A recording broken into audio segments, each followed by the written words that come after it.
Las luces fluorescentes zumbaban con una indiferencia fría, bañando las paredes beige y el suelo de linóleo con un resplandor pálido. Me senté rígida en una silla metálica, con las manos entrelazadas en el regazo, como si pudieran anclarme a algo real. Frente a mí, la detective Valeria Guzmán deslizó un sobre de manila grueso hacia mí sus dedos, demorándose un instante antes de retirarse. «Tómate tu tiempo, señora Salazar», dijo con suavidad. Su voz era baja intencionada, como si ya hubiera pasado por esto, como si supiera lo que había dentro. Miré el sobre como si pudiera desvanecerse si parpadeaba. Mi nombre estaba escrito en marcador negro grueso en la portada Mariana Salazar. Había garabateado ese nombre en tarjetas de cumpleaños, en formularios escolares, lo había grabado en los bordes de nuestra vida, compartida sin cuestionar nunca su base.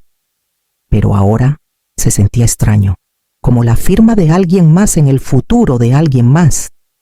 Tenía la boca seca, las palmas húmedas. Escuchaba el suave tic-tac de un reloj en la pared detrás de mí, contando los segundos entre la vida que tenía y la que estaba a punto de heredar. «Sé que esto es difícil», continuó la detective Guzmán, «pero necesitas ver lo que hay dentro». Tragué con fuerza y asentí aunque mi cuerpo permanecía inmóvil. 28 años de matrimonio me habían enseñado el sonido de los pasos de Esteban, el peso de su silencio, el consuelo de su risa. Pensé que conocía al hombre que besaba mi frente cada mañana y me llamaba mi amor cuando nadie nos oía. Pensé que lo conocía. La detective Guzmán cruzó las manos sobre la mesa observándome con ojos firmes. «Lo que estás a punto de ver», dijo en voz baja, «puede cambiarlo todo». Todo comenzó como cualquier martes. Uno de esos días olvidables que se disuelven en los márgenes de un calendario. Recuerdo estar doblando ropa junto a la ventana, viendo cómo la última luz se deslizaba detrás de los árboles con la cena cocinándose a fuego lento en la estufa. Esteban solía llegar a casa a las 6. A las 6:30 ya tenía el celular en la mano, sin llamadas perdidas, sin mensajes. Le escribí: «Tráfico, ¿quieres que mantenga la cena caliente?» Nada. A las 7 llamé a su celular, directo al buzón de voz. A las 8 intenté en la oficina, pero la línea sonó hasta que se cortó. Volví a llamar. Esta vez su compañero Marcos contestó, su voz entrecortada por la estática. «Esteban se fue hace horas. Dijo que tenía una cena con un cliente o algo por el estilo. No mencionó nada raro». Se me cortó la respiración. Una cena. No me había dicho ni una palabra, ni la noche anterior, ni esa mañana. A las 9:30 ya había llamado a todos los hospitales en un radio de 50 kilómetros, por si acaso, para descartar lo peor. A medianoche caminaba de un lado a otro en la sala celular en mano bata apretada contra mí. Me senté en la oscuridad con la tele en silencio, viendo las sombras de los faros deslizarse por la pared, esperando que alguno frenara, que se detuviera. No volvió a casa esa noche, ni al día siguiente. La policía fue amable pero indiferente, sin señales de un crimen, sin condiciones médicas conocidas.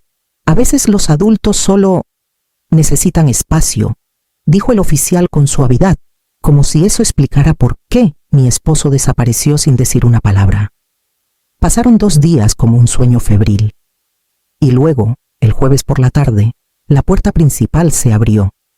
Escuché el tintineo de sus llaves antes de verlo. Entró como si acabara de regresar de un paseo, como si no me hubiera dejado en un estado de pánico silencioso durante 48 horas. Los mismos pantalones caqui, la misma chamarra azul, el cabello ligeramente despeinado, la cara recién afeitada. «Hola, mi amor», dijo con voz ligera. Dejó las llaves en el platito junto a la puerta y sonrió. «Perdón por la preocupación. Te explicaré todo pronto». Me besó la frente y caminó hacia la cocina tarareando una melodía que no reconocí. Algo alegre, algo inquietante en su rareza. Me quedé en el recibidor con el aire frío girando alrededor de mis tobillos y me di cuenta de que no tenía idea de quién acababa de entrar a mi casa. Y aún así, a la mañana siguiente, él mismo preparó su café. A la mañana siguiente, él ya estaba en la barra de la cocina cuando bajé. El aroma del café recién hecho flotaba en el aire. Tarareaba de nuevo algo animado, sin melodía definida, mientras revolvía 2 cucharadas de azúcar en su taza, como siempre lo había hecho. Por un momento pensé en los años que yo lo había hecho por él, sin falta, cada mañana desde que nos mudamos a la casa en la calle Nogales. Solía despertarme 5 minutos antes de que sonara su alarma, solo para que no lo sobresaltara el sonido. Caminaba por el pasillo en pantuflas, medía el café molido y lo preparaba exactamente como a él le gustaba. 2 de azúcar, un chorrito de crema. Él entraba medio dormido, el cabello revuelto, y me abrazaba por la espalda. Perfecto como siempre, decía. Luego me besaba la frente como si yo fuera la razón por la que existía la mañana. A veces dejaba notitas en su lonchera, frases tontas, recordatorios, para que respirara en semanas estresantes, garabatos de corazones torcidos. Me escribía desde la oficina. ¿Me consientes demasiado? Nadie más recibe dibujos en servilletas. Nuestra casa era una historia que contábamos juntos. Una casita blanca con persianas azules y rosas trepadoras que él plantó un verano tras leer sobre enrejados en una revista. La sala tenía una mesa larga de maple donde celebrábamos todo: cumpleaños, fiestas, incluso los miércoles, cualquiera que pedían un pastel casero. La repisa de la chimenea estaba llena de recuerdos enmarcados: nuestra foto de boda en tono sepia el primer día de escuela, de Emiliano el birrete de graduación de Natalia ligeramente ladeado. Él me construyó un rincón de lectura en la ventana salediza cuando cumplí 40, diciendo que necesitaba un lugar decente para mis pilas de libros. Y yo lo sorprendí con una parrilla que había estado mirando por meses. Éramos esa pareja los que organizaban las fiestas del 15 de septiembre en el vecindario, los que usaban camisetas iguales para la carrera de 5K, los que aún se tomaban de la mano en el mercado. Los vecinos decían que éramos los sólidos. Los amigos nos pedían consejos para el matrimonio. Mi hermana una vez nos llamó aburridamente felices, y yo llevaba ese título como una medalla de honor. Y lo creía. Todo eso, no de una manera ingenua de cuento de hadas, sino con la fe cotidiana que viene de años de elegirse mutuamente, de memorizar los hábitos y esperanzas de alguien, sus heridas y deseos, de convertirse en una sola vida. No me di cuenta de cuánto de mi identidad había envuelto en él hasta que esas pequeñas señales comenzaron a desvanecerse. Sus mensajes se volvieron más cortos, su risa más difícil de encontrar. Empezaba una historia en la cena, y él asentía vagamente, ya deslizando el dedo por su celular. Pero me aferré, porque pensé que solo estábamos cansados, o desgastados, o en una temporada tranquila. Me dije que así se veía el amor después de casi 3 décadas. Nunca se me ocurrió que yo podría ser la única que seguía contando esa historia. Los cambios no llegaron de golpe. Llegaron como polvo acumulándose en las esquinas, silencioso, apenas notable, hasta que un día todo se siente sofocante. Esteban empezó a llegar más tarde, echándole la culpa al nuevo gerente regional o a reuniones con clientes que se alargaban. Dejó de llamarme cuando se retrasaba algo que solía hacer, aunque fueran solo 10 minutos. Me decía a mí misma que no debía exagerar. El trabajo era demandante, éramos mayores, las rutinas cambian, pero no era solo el tiempo. Era la forma en que entraba a la casa, ya con el celular en la mano.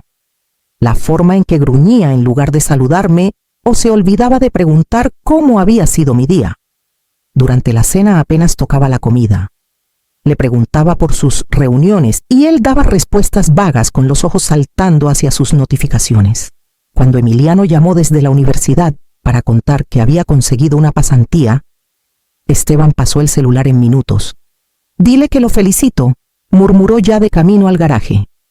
Natalia nos llamó por videollamada un fin de semana, y él pasó la mayor parte revisando correos, solo interviniendo al final con un «Estoy orgulloso de ti, pequeña», distraído. Ellos lo notaron, lo veía en el destello de sus expresiones, en cómo sus voces se aplanaban ligeramente. Intenté dar excusas, llenar el calor que él ya no ofrecía. Papá solo está abrumado, decía, está bajo presión en el trabajo. Asentían, pero también podía escuchar el espacio formándose en sus voces. Lo peor vino en la fiesta del 30º aniversario de los Morales. Su patio estaba adornado con luces de colores y lleno de vecinos que conocíamos desde hace años. Estaba dentro ayudando a Carmen con el pastel cuando escuché la voz de Esteban flotar por la ventana abierta de la cocina. A veces me pregunto cómo sería la vida, decía a un grupo de hombres cerca de la fogata, con alguien que no necesitara tanto todo el tiempo. Las risas que siguieron fueron apagadas incómodas. Me quedé congelada con una bandeja de platos en las manos, la respiración atrapada a medio pecho. No me había dado cuenta de que me había convertido en algo pesado que él cargaba. Algo excesivo. Esa noche yací a su lado en la oscuridad y miré el techo mientras él se deslizaba en el sueño. No lo sabía entonces, pero esa fue la primera vez que sentí que no pertenecía a mi propio matrimonio. Después de que volvió, algo estaba mal. Más que el silencio. Más que las horas desaparecidas. Había un aroma en su ropa que no podía identificar, dulce floral, no el aftershave amaderado que había usado por años. Se adhería a él sin importar cuántas veces lavara la ropa. Empezó a tararear. Constantemente. Melodías suaves sin resolución. Tarareaba mientras hacía café, mientras doblaba toallas, mientras leía el correo. Esteban nunca le había sido un hombre que tarareara. Era como si alguien hubiera reemplazado al hombre que conocía por una versión pulida que usaba toda la misma ropa. Mandaba más mensajes. Intercambios largos y silenciosos mientras cenábamos. Le hacía una pregunta y él levantaba la vista a medio mensaje, asentía distraídamente y volvía al celular con esa leve sonrisa aún en su rostro. No una sonrisa para mí, una privada, como si alguien le hubiera susurrado algo que solo él encontraba gracioso. Empezó a buscarme más, pero se sentía ensayado, mecánico. Tocaba mi brazo al pasar detrás de mí. Me daba un beso en la frente, apretaba mi mano antes de dormir. Todo cosas que solía hacer, pero ahora se sentían como tareas. Gestos despojados de familiaridad. Una lista de pendientes ejecutada para mantener las apariencias. Y cada vez que preguntaba al principio con suavidad dónde había estado, por qué no llamó, qué había hecho esos 2 días, daba la misma respuesta. Lo entenderás pronto, decía con voz ligera pero distante. Dejé de insistir. No porque lo aceptara, sino porque me di cuenta de que era la única buscando honestidad. No estaba evitando la verdad. La estaba protegiendo.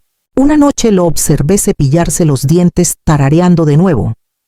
Captó mi reflejo en el espejo, sonrió y lo dijo una vez más como si fuera un regalo que no podía esperar para darme. Todo tendrá sentido pronto, Mariana. Asentí, pero por dentro algo comenzó a endurecerse. Porque si él no me lo decía, alguien más lo haría. La llamada llegó un miércoles por la mañana, justo cuando estaba reorganizando el especiero por 3ª vez esa semana. No reconocí ni el número ni la voz al otro lado. Señora Salazar, dijo la mujer tranquila pero directa. Soy la detective Valeria Guzmán de la policía del condado. Nos gustaría que viniera. Es sobre su esposo. Mi mano se apretó alrededor del frasco de comino. No pregunté de qué se trataba. Ya lo sabía en algún rincón oscuro de mí misma que había estado susurrando durante semanas. El trayecto fue silencioso. No recuerdo las curvas que tomé, ni el color del cielo, ni la canción en la radio. Solo recuerdo mis manos en el volante y el latido profundo y constante de mi corazón. La detective Guzmán me recibió en una pequeña sala sin ventanas. La misma donde días después estaría frente a ese sobre de Manila. Pero esta vez el sobre ya estaba abierto. Fotografías se derramaban ordenadamente sobre la mesa. La cara de Esteban me sonreía. En cada una estaba con una mujer que nunca había visto. Era joven de 29 años, dijo Guzmán. Sofía Vargas. Higienista dental al parecer. Menuda cabello oscuro con esa chispa en los ojos que yo solía tener. Estaban en cafés, en parques, caminando de la mano como una pareja inmersa en algo real. En una foto su mano descansaba suavemente en el estómago de ella. Guzmán deslizó una imagen de ultrasonido sin hablar. Las imágenes se volvieron borrosas. Mi cuerpo estaba quieto, pero por dentro se sentía como vidrio rompiéndose en cámara lenta. Luego vinieron los registros bancarios. Una cuenta separada abierta 10 meses antes. Retiros para joyas, restaurantes de lujo, un departamento frente al mar. Un contrato de arrendamiento firmado por ambos. Firmado mientras yo planeaba nuestra cena de aniversario. Guzmán me miró con cuidado. Lo siento. Lo hemos estado monitoreando durante semanas. El banco lo marcó. Necesitabas saberlo. Asentí, aunque no sentía mi cuello moverse. Mantuve los ojos en la última foto Esteban, besando su mejilla, sonriendo como un hombre que ya había comenzado de nuevo. Y me di cuenta entonces que esto no era solo una traición. Me habían borrado. Me senté en mi coche fuera de la estación de policía, con el sobre en el regazo. Mis manos no temblaban. No lloré. El mundo afuera se movía con normalidad. Autos pasando, gente desbloqueando bicicletas, un repartidor descargando cajas al otro lado de la calle. Dentro me sentía vacía, pero no de la manera que esperaba. No hueca ni rota, solo quieta. Pensé que me desmoronaría cuando llegara este momento. Lo había imaginado en susurros durante semanas, la revelación, la confrontación, el colapso. Pero en cambio lo que surgió dentro de mí no fue dolor. Fue claridad, pura y afilada. Pensé en las notas que escribí en servilletas, en las comidas que planeé para sus días malos, en las fiestas donde mantuve la paz en la mesa. Pensé en todas las veces que me hice a un lado para que él brillara, en todas las formas pequeñas en que me hice más pequeña para encajar en la vida que construimos juntos. Y me di cuenta de que no me había quitado todo. Se llevó a la versión de mí que lo necesitaba, la que pensó que la devoción era suficiente, la que confundió el silencio con fortaleza. Pero no había tocado a la mujer debajo, la que sobrevivió partos, duelos, despidos y años de esfuerzo invisible, la que recordaba cómo pararse incluso cuando nadie miraba. El cinturón de seguridad se soltó con un clic, como un punto al final de una oración. Salí del coche con el sobre aún en la mano y cerré la puerta detrás de mí. El hombre que llegó a casa hace 2 días me miró a los ojos y dijo: «Lo entenderás pronto». Tenía razón, lo entendí. Y ahora iba a decidir qué hacer con ese entendimiento. A la mañana siguiente me desperté antes que Esteban y preparé su café exactamente como le gustaba. 2 de azúcar, un chorrito de crema. Dejé una nota doblada junto a su termo como solía hacer. «Que tengas un buen día». Sonrió cuando la vio, me besó la frente y me dijo que era su ancla. Sonreí de vuelta. Esa tarde agendé una consulta con una abogada de divorcios llamada Clara Méndez. Su oficina era tranquila, eficiente, y estaba al otro lado de la ciudad, donde Esteban nunca pasaría sin razón. Le conté todo. No se inmutó. En cambio me dio una lista: documentos para copiar, cuentas para rastrear, preguntas que nunca debía hacer en voz alta. Abrí mi propia cuenta corriente al día siguiente en un banco a 2 códigos postales de distancia. Transferí lo justo, cheques de la biblioteca, una pequeña herencia de mi tía, suficiente para empezar. En casa me convertí en la esposa que él recordaba. Preguntaba por su día y escuchaba con interés. Cociné sus platillos favoritos y no mencioné su celular. Doblé sus camisas y las guardé en los cajones sin comentar sobre el aroma que aún persistía en los cuellos. Él comenzó a relajarse. Lentamente al principio, luego de golpe. Se quedaba más en casa, reía más fuerte, dormía más profundo. «Siento que estamos volviendo a algo», dijo una noche estirándose sobre la mesa para apretar mi mano. «Te ves más ligera». «Creo que sí», le dije. Pero no era ligereza, era precisión. Había dejado de rogar por explicaciones. Había dejado de esperar la verdad. Ahora estaba observando y esperando el momento adecuado para ponerlo todo al descubierto. Fue un domingo por la mañana cuando su mundo comenzó a resquebrajarse. Esteban estaba junto a la ventana de la cocina, celular pegado a la oreja, la espalda rígida. Escuché la tensión antes de verla, su respiración entrecortada, la forma en que sus dedos se cerraban con fuerza sobre la encimera. Terminó la llamada sin hablar y se quedó allí por un largo rato mirando a la nada. Se fue, dijo finalmente con voz débil y atónita. Sofía, ella, se llevó todo. No me moví, solo lo observé. Vació el departamento, limpió la cuenta, los ahorros que transferí, todo. 150,000 pesos, desaparecidos. Se hundió en la silla frente a mí, frotándose las sienes como si pudiera borrar la verdad de su cabeza. Nunca estuvo embarazada, susurró. El ultrasonido era falso. Me lo dijo antes de irse. Dijo que fui fácil, que le di exactamente lo que necesitaba. Esperé. Dejé que el silencio se extendiera. Finalmente levantó la vista. No era quien pensé que era. Incliné la cabeza sosteniendo su mirada sin parpadear. Tú tampoco. Se estremeció, y por primera vez en meses lo vi claramente pequeño, sacudido, perdido en un desastre que él mismo construyó. Comenzó a diablar, pero me levanté y tomé las tazas de café. La suya aún estaba medio llena. La mía estaba fría. No necesitaba decir más. Todo lo que necesitaba escuchar ya estaba detrás de nosotros, y todo lo que necesitaba hacer estaba justo por delante. Esperé hasta que la casa estuvo en silencio. Esteban estaba sentado a la mesa de la cocina bebiendo café de la taza que nuestra hija pintó en 3er grado. Se veía cansado, pero más calmado de lo que debería estar. Coloqué el sobre de Manila entre nosotros. No habló mientras sacaba las fotografías una por una. Él y Sofía en el café, frente al departamento, su mano sobre la de ella, sus labios en su mejilla.